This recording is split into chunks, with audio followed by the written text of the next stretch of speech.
কালনী নদী দেখার জন্য চলে আসলাম। আর এই অংশটুকু হচ্ছে অষ্টগ্রাম উপজেলার আবদুল্লাপুর ইউনিয়নের কদমসাল বাজারের পাশে। আমি এখন যেখানে আছি,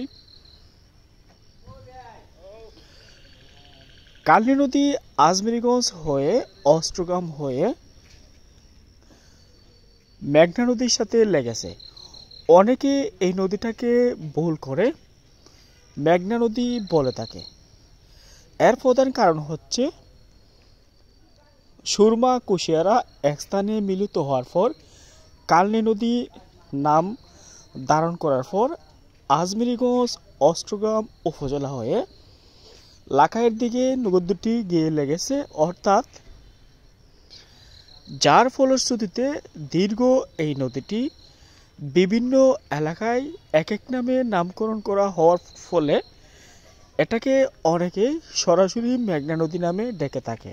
আমি এখন যে জায়গাতে দাঁড়িয়ে আছি, এই জায়গাটি হচ্ছে এদিক দিয়ে আদমপুর এবং বিভিন্ন জায়গায় নৌপথে যাতায়াত করা যায়।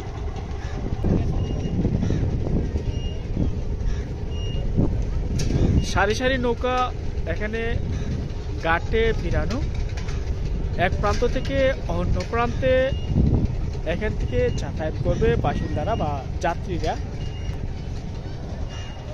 তবে এক পার থেকে অন্য পারে এখনো নৌকা দিয়ে বা গুতারা দিয়ে স্থানীয় বাসিন্দারা পার হতে হয়।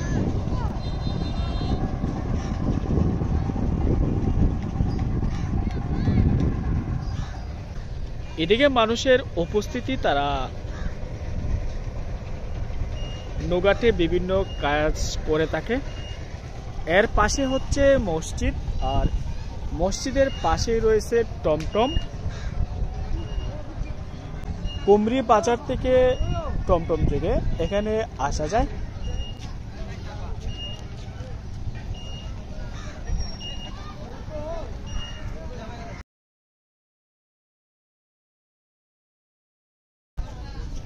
টমটম স্টেশন, আর এখান থেকে কিন্তু ফিরিঙ্গিটিলা বা কুমরি বাজারে যাওয়ার জন্য টমটম পাওয়া যায়।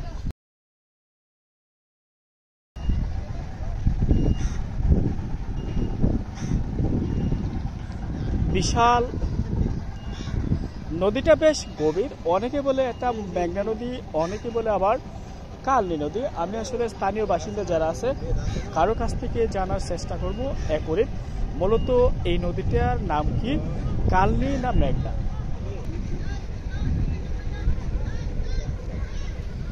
তবে কার কেমন লেগেছে অবশ্যই জানাবেন। গ্রাম বাংলার এমন সুন্দর দৃশ্য উপভোগ করতে আসলেই ভালো লাগে। বেশি বেশি ঘুরবেন, দেশের সৌন্দর্য উপভোগ করবেন, গ্রাম বাংলার এক প্রান্ত থেকে অন্য প্রান্তে ছুটে যাবেন।